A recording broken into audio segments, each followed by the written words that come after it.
Hey, it's Ed O'Keefe, and welcome to the Ed O'Keefe Show. I'm super excited to have a really good friend of mine, someone who I admire a lot, Perry Trevithick, the founder and creator of Solving the Profit Puzzle, also known as the Strategic CFO.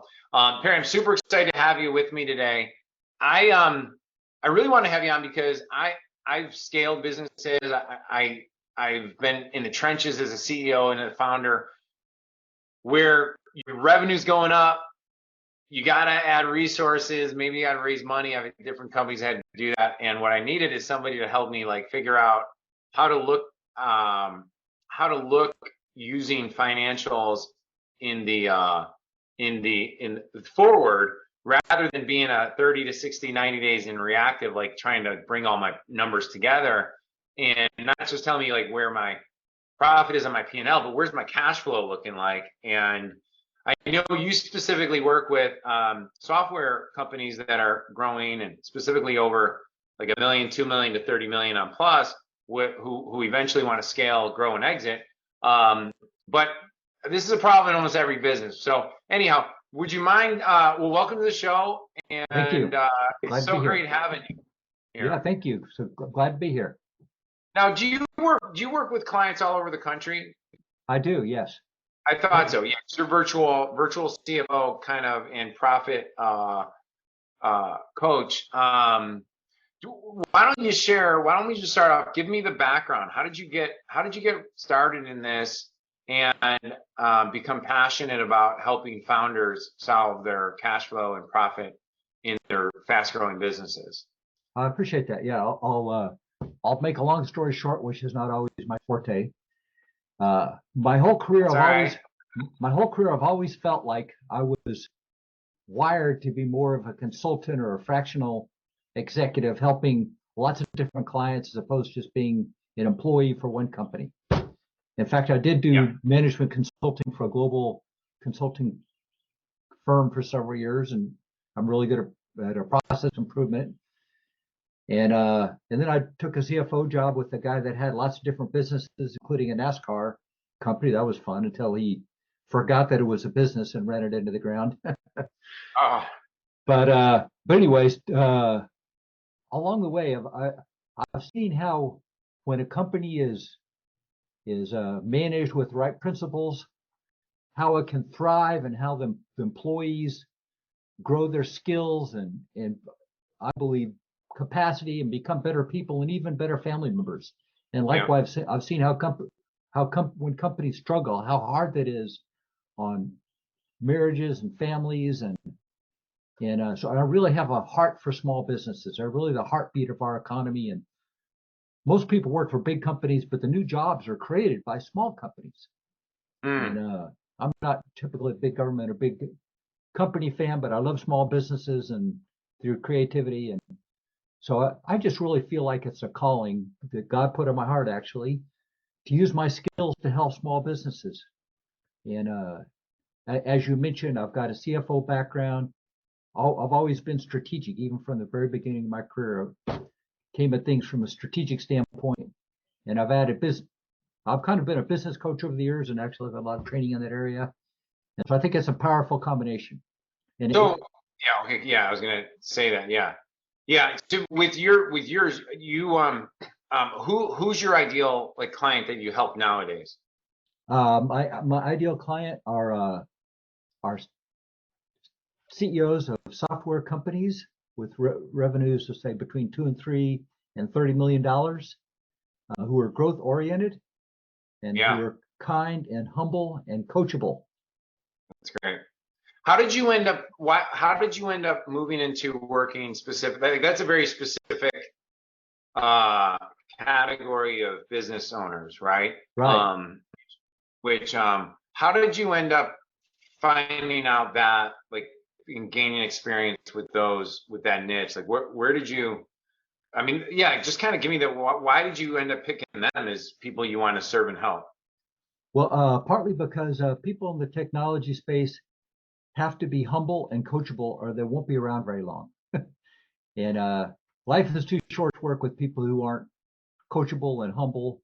Not that I'm God's gift to business, but I'm one of his gifts to businesses. So obviously clients are going to make more progress if they kind of follow the program. And well, let's go before you say, yeah. listen. What are the issues that you saw with software companies that are in that category that you were able to help? Like, what are the things that, like, I know when my one business was doing 28 million a year, it was probably the worst year of my life because I didn't know where the money was coming in and going out. And there were so many issues bringing on like new leaders, but I didn't have a right model to manage them through financials. And so when I finally got my financials, I was 45, 60 days behind their movements. And this was like, I mean, a lot of the founders there will understand this. Like there's a thin line between abdicating responsibility and giving responsibility and then holding them accountable to the mission of the business. Those are two different things. I was very good at doing the advocating, like, hey, you got this, man. You're my CTO. Let's go. And next thing you know, 4 months later, like the whole software, our whole technology part is blown up. And I'm like, how in the hell are we spending $50,000 a month on programmers that I don't even know what they're doing and nothing's working? Like that's a real story. That was my problem. So I'm just curious, what are the problems that you're seeing with clients when they come to you? What problems are they asking you to help them with? Well, a lot of the problems you just mentioned. The first of all is lack of visibility in their finances. So I put my CFO hat on, and we create some financial statements that make sense, where we could quickly look that we calculate a proper cost of goods sold. We can easily calculate profitability by product or service, and then by customer. And fine tune the finance operation so the books are closed early in the month, the reports are actionable, and the due forecast. So we not only know where we've been, but we have increasingly accurate forecasts about where we're headed. And so that's really a big thing. And the next thing I love to do is really to dive in with the business owner and create an excellent strategic plan. So,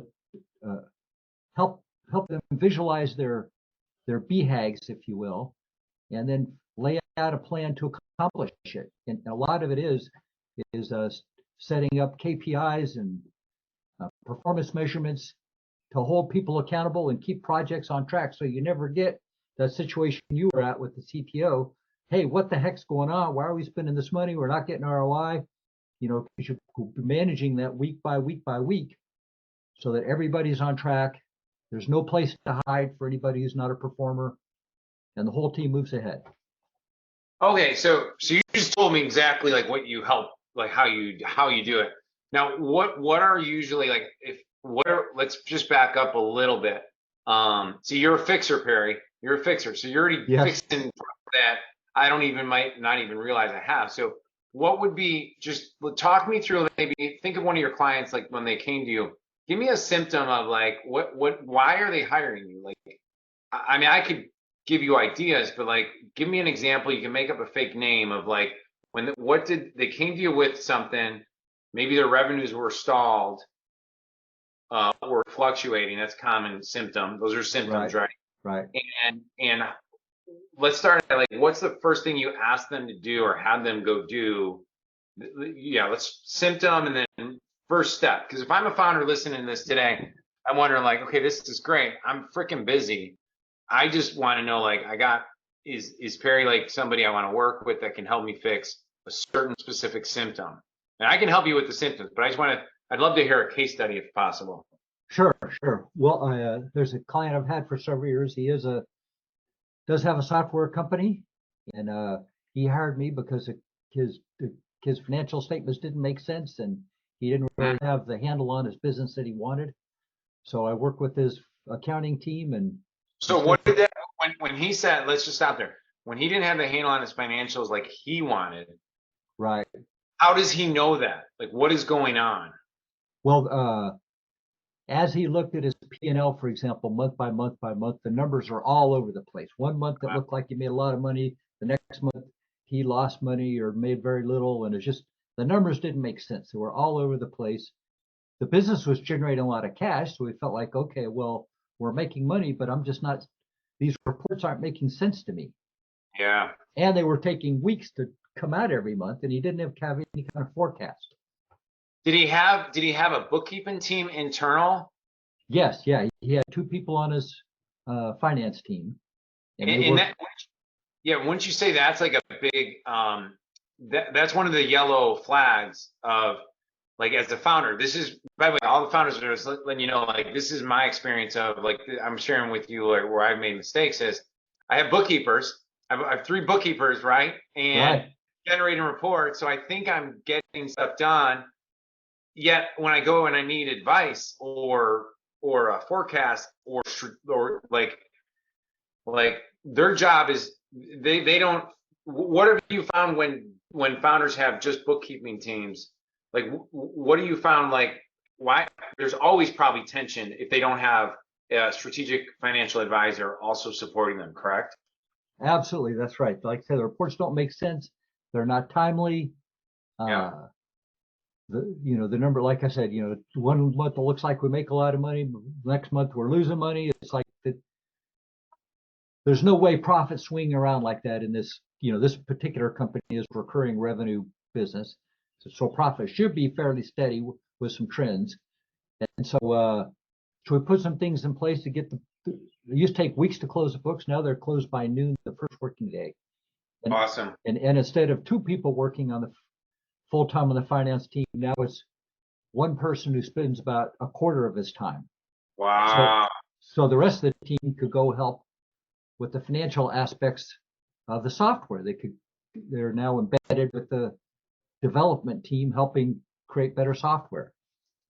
Now, do you, like, this was something we talked about previously that I'm just trying to recall. Like, now, I know one of the things that you do is you'll work with directly, like, you'll be a bridge for the founder or CEO with the bookkeeping team. Yes. Because this is one of the things that really perked my ears up when you're telling me this, because I was like, that's exactly what every founder needs, is because I have a contentious relationship with my bookkeeper. Mm-hmm. If I have to, like, get stuff from her, we have a beautiful relationship when it's just a day-to-day working, and like I love her. She's my lifers. But I like, we had to start working together because on a working relationship, when I need her to get stuff for me, the fact of the matter is she's not built to do what you do. Like, she's not designed. Right. She just doesn't know. And I've tried to do, like, okay, I'll get you training and stuff like that. Well, the person's not built. You're trying to do square peg round hole.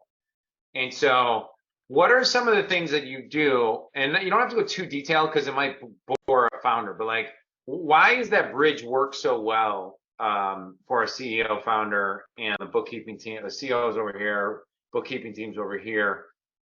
Everything's kind of all over the place, even if you are producing cash. But really, people who are watching this are probably looking to scale strategically and possibly exit in 12 to 24 months, 36 months. So they need to have that forecasting dialed in for, like, even raising capital. What are some of the things that you found that work really well by you being a bridge for them? Well, a part of it is the bookkeeper. I can speak a language that the bookkeeper understands. Yeah. And help train them.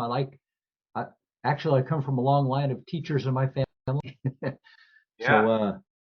So I, if they're open, if they're coachable, and they want to learn, then I can teach them some concepts that they're not familiar with, and we can, like I said, get the books closed earlier, and they'll be cleaner.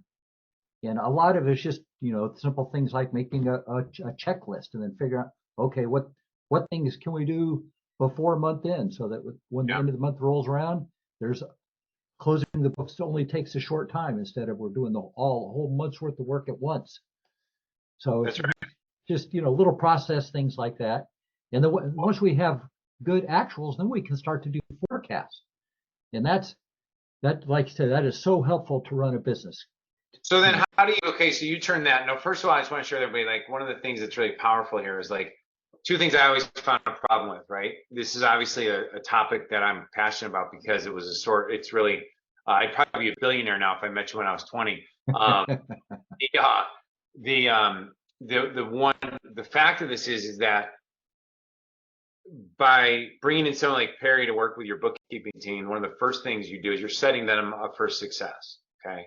Number two is you're actually starting to figure out black and white, like, are they on the team or off the team? Like, are they actually like, are they the problem or am I the problem as the leader of the company? And then you get to install a system. But the third thing that I thought was very important was that, like I read the books like Rich Dad Poor Dad, where he has the whole like how to scale, or actually that's probably his second book. But everyone knows E-Myth, right? The whole idea of like turn your business into a franchise, like mentality wise, of that you have systems built.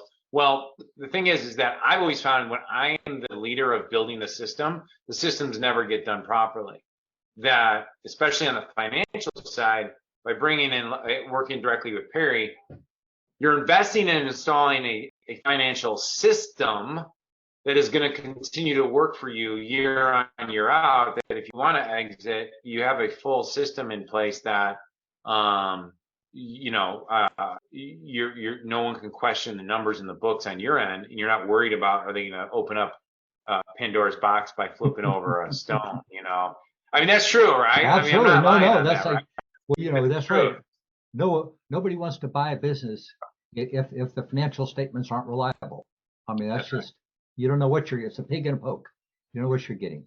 Yeah. So that is, that's, and all those things I feel like is the very base level of what I can add, but that's huge, to get your numbers early in the month, maybe with some KPIs that help you understand how your business is running, get some forecasts, we have visibility, and then well, let me stop you there. So on the KPIs, this is great. So like, let's stop there. Like, so if I'm doing 2 to 30 million, I know there might be some spot. Like, what are the key KPIs that you recommend a software CEO founder have on their dashboard that is driving their business?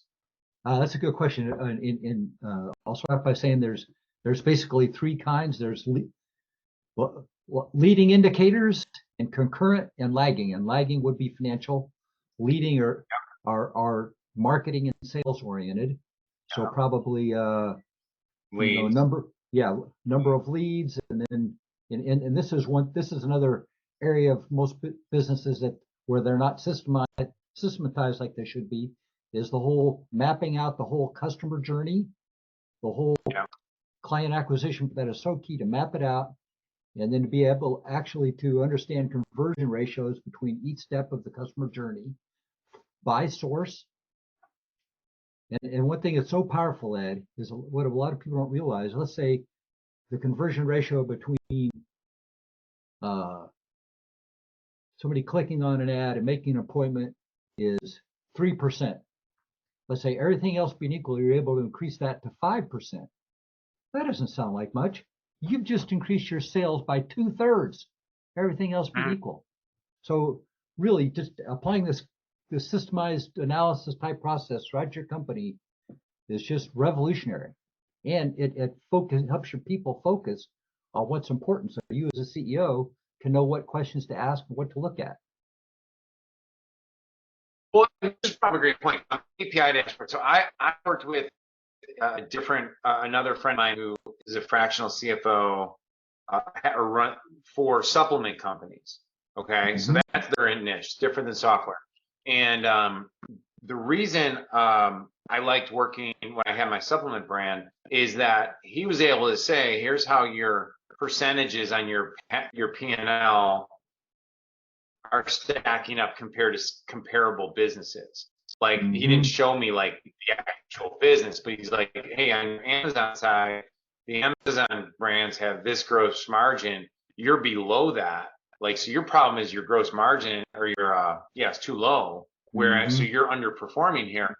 Are you able to use some of your compiled wisdom by working with so many different types of software brands and start seeing, like, does it pop out on the screen for you? Where I would imagine you, like, as a founder, I'm sitting there and I'm in my own silo, and besides maybe going to a mastermind or something, but nobody's showing me like my actual contribution margin, COGS, like specifically. Right. So Yeah. So do you find that with habits by niching and staying so focused in that market? Yeah, absolutely. In fact, I'm just about to wrap up a SaaS CFO course that has taught me some new ratios and measures to use to really Wow. help somebody fine tune a software business. But you're absolutely right. There are certain industry benchmarks, not all related to do with the financial statements, but quite a few to really let you know where you're at.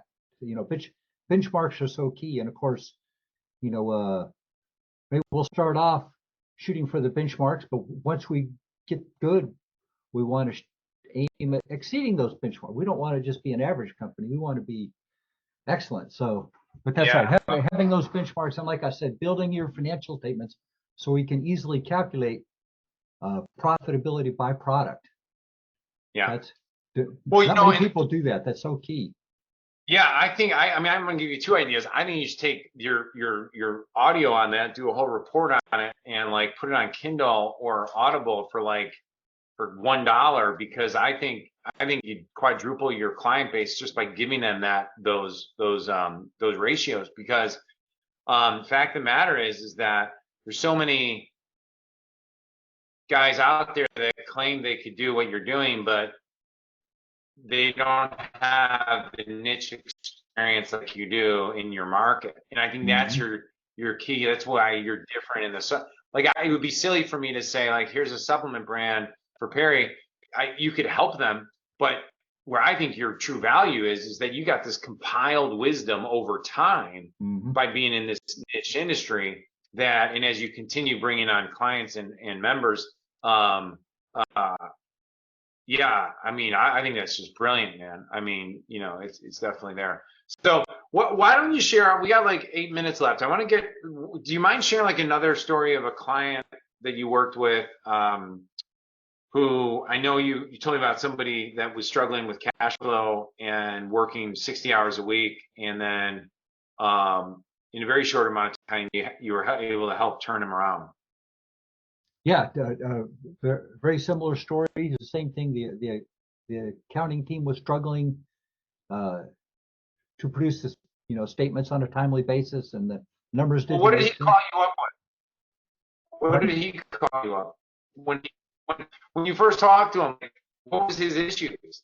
Like, what did he say to you? Like, was he frustrated, overworked, burned out? Yes, exactly. Yeah, he was frustrated because he felt like like I said, the company was generating cash, so he felt like, well, you know what, I know this company's profitable, and he's a very experienced businessman. So I know this company's profitable, but I'm not just seeing it in my financial statements. They don't make sense. I don't have any kind of forecast. I want to grow this company. He wants to grow and sell, and so he just he needed to upgrade the whole finance operation. And within a short period of time, we had, like I said, the books closed early in the month and forecasts. Once he started to get forecasts that were reliable, he felt confident to be able to go out and hire some industry experts and put them in the development team to really take the software to a new level. And they're just going through and rewriting all the old code with the proper infrastructure, and set up a data warehouse, and it's just revolutionizing how the software is put together. And now the thought process is, well, what we this is recurring revenue software, so this can apply to all sorts of industries. So That's right. so we can build it up for one industry and then sell it, and then build it for another industry and sell that business. Rinse and repeat. Yeah, I mean, you actually just brought up a great point, which is like, if I'm looking to scale, I know I need to bring in people and invest in more technology or more systems or something. And Right. to be able to say like, hey, Perry, am I gonna have the cash flow in order to invest, whether it's 10 grand, 30 grand, 100 grand in a department, which could be an employee first? And the answer is no, not yet. Well, I need to know that. And then we look at our KPIs to say like, okay, what do we got to fix to push in more cash flow, correct? And then, Right. yeah, I love it. I love it. Yeah. What are my strengths is financial modeling. So once we get really good financials, and we're starting to get good at forecasts. We can build a financial model and go out several years. And admittedly, the best financial model is a bit of a wild guess when you go out several years, but I'm pretty good at it. And over the years, I've been more accurate than you might think. Well, but also your point is that if you don't have that, you have nothing to then iterate off of on your 3-month forecast. So that's done for many reasons. One is future pacing, so we can see what kind of team and company culture. And nowadays things change so rapidly, but at least you have like a benchmark. And it's like, well, okay, now we got to iterate. So that strategic initiative's off the plate. This one's back on it. Oh wow, we're going to pivot. But this pivot, like how does that affect our cash flow? Because absolutely right. If you're an idea CEO who's just coming up with ideas all the time, it's very easy to burn through cash with failed initiatives because you're just pushing out like, let's just do this. And hubris is the #1 thing that kills great businesses. That, by the way, for everybody who wants to know, it's Jim Collins' second book, Why the Mighty Fall. Chapter 1 is about hubris and arrogance. Not saying anyone on this call is arrogant, but it's like, I've had success to this point, so everything I'm going to do is going to be more successful. But this is just not true. Life still has its curveballs and puzzles. How would people like? So tell me, how do people work with you? Like, do they need to reach? Like, how would they first of all get a hold of you if they want to find out more to work with you? And what would the first step take? Like, how do you start with a client? And just give me a range of like what some of those fee structures might look like. Yeah, the best way to get a hold of me is on LinkedIn. I'm on LinkedIn at Perry Trevithick is the name. I'm probably the only Perry Trevithick on LinkedIn. Yeah, Trevithick. Okay. Yes, yeah. Correct. Yeah, I'm probably the only person in the world with my name. So, and then my email address is perry@solvingtheprofitpuzzle.com. Love it. Perry, and when we post this on YouTube, we'll put the link underneath it, and then hopefully you'll repost this on one of your socials or something, so that people will be able to just reach out to you directly. That'd be great. Absolutely. And then, do you usually start with people on a free strategy call? How do people how do you normally, or do you do like a half day consulting, full day? Yeah, usually hop on a call to see if we feel like we're a good fit to work with each other, and to share a few ideas. I always want to add value, even if we don't, we don't end up working together. I always want to add value. And what I've been starting to do is to pull several CEOs together and work together on a 6-week program. And in that program, I'll work with your finance team so they can start producing financial statements that make sense and are accurate and timely, and start getting some forecasts going. And then, like I said, work on how to build and implement a strategic plan, because that's so key. A lot of people are good at building a strategic plan, but they don't implement it, and it's actually a waste of time if you don't implement it. So so I'll show you how to do that. What I love about that, so you're for 6 weeks or for that time frame, you're actually then bridging the gap between the CEO and the bookkeeping team. Absolutely. And then I'll just say, I think that's like one of the most powerful things anyone can do, because I just know, like, I'm busy. I don't want to be like spending all this extra time with my bookkeeping team. I'd rather go to the dentist. Yeah, right. Well, and too, I find that CEOs and founders are really very smart, hardworking people, but they have their expertise, and finance may well not be that. So let me do that for you. Not only that, but should we decide to work together beyond that, I'll be your fractional CFO, and I'll handle relations with auditors and bankers and insurance brokers and attorneys and all those kind of things. That's part of the normal CFO duties. And take a lot of things off your plate, and then, like I said, build in some systems to really identify what your BHAGs are and to accomplish them. Yeah, big, hairy, and audacious goals. Again, Right. it's pretty great. Jim Jim, Collins. yeah, what did Jim Collins tell you? Yeah, it's Yeah, awesome, brother. yeah. Well, Perry, man, oh, go ahead. So I didn't mean to cut you off. Go No, ahead. I was just saying Sorry. it's exciting to see how fast things can change with the client. The client's frustrated. They're not, they're not really sure where their business even is. And then in a few weeks to see, hey, these numbers make sense. Now we're on track to start getting forecasts. Now I've crystallized I understand what kind of culture I want. We're going to build the team around this culture and the vision and mission of the company. And in fact, I'd say if there's any one thing that really determines the most successful companies, even though I'm a CFO, have a CFO background, I'd say it's culture. So really pulling those two things together, kind of using your financial systems and your strategic plan to build your culture, that's where the juice is. That's where the juice is. You're making a good point, which is that if there's no certainty from the founder and the leaders, it's very difficult to have a confident, sustainable culture. I had one thing I want to share at the end. We'll wrap this up. Like, two quick stories, funny stories. So I was driving back from Pennsylvania with my two daughters. We were at a prayer service, and it was I never drive 10 hours. I thought my wife was driving with me. I thought we were bringing the whole family. It was a little crazy, right? But we were driving, and we left like midday, like right after church on Sunday, and we're my whatever, doesn't matter, about 10-hour drive, right?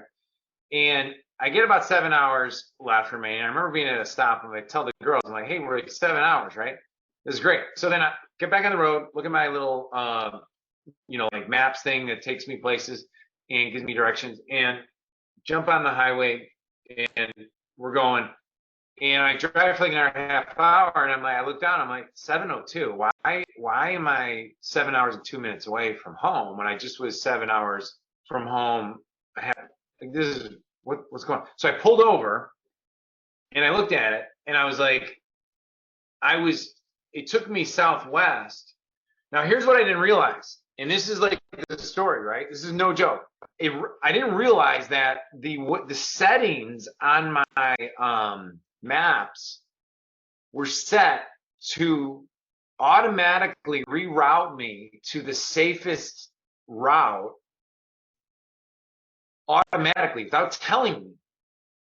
Mm-hmm. And so it kicked me 3 hours out of my, and I know I only figured out 30 minutes in, but the problem I now faced was I had to go back. I had to like go back another 35 minutes to then make up 35 minutes, go back another 30. So I had to emotionally and mentally give up an hour and a half or so. I know I just did bad math, but like 70 minutes to then hopefully match where I was already at. And I was 30 because there was no angle to Chicago from where I was at. I was down by Columbus, Ohio, and there was no direct highway. And and it kept trying to do this to me. I was like, look, I'm not looking for the safe route. I want the direct route, the quickest direct route, because I'm not worried about some storms. I could drive through the rain, right? But I need to have my guidepost giving me the direct route, not the safe route, because the safe route is going to be the long. Everyone wants you to go the long. Like so, and a lot of times when we're investing in our businesses, the safe route is not to invest in my education mentally, because you think, well, that's 50,000 I'm investing in a coach or a mentor or whatever, and I could just keep that. That's safer. And so then you go back to, I'll just fix the systems myself. Well, now I'm going the slow route. Does that make sense? And so now all of a sudden I'm like so far out of the way when I would do anything to go back to where I was, and I would pay any price to get there, but it's too late. I just lost time. And possibly more money because I was doing that. Now, there's one more thing I want to share with you, right? Because I was thinking about this too. So I was thinking about my clients that don't hire uh, coaches because they're like, well, I'm just going to do it myself. I'm like, great. So you're choosing the slow route and what you think's the safer route. But the real safe route is getting as close as possible, proximity is power, to somebody who already has the model, right? Right. So I have a question for you, Perry. This is a little trick question, man. It's a trick question. So Okay. you're the financial guy on the spot, right? So what are the two most expenses in a person's life? Well, taxes. Okay, stop. Okay, so taxes. Taxes is number two. Taxes is number two for everybody on this call. Taxes is number two. And then you can give me this. You're not going to get the answer right, but give Well, me. I'd actually say opportunity costs, not Okay.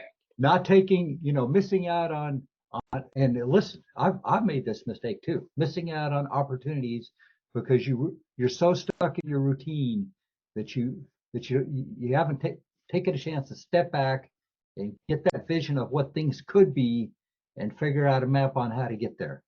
Okay, so you're close, right? So yeah, let me break this down, right? So just for everybody who's listening to this, so if my goal is to get my business to 30 million and I'm currently at 2 million, or if my business is at 25 million and I want to get to 60 million.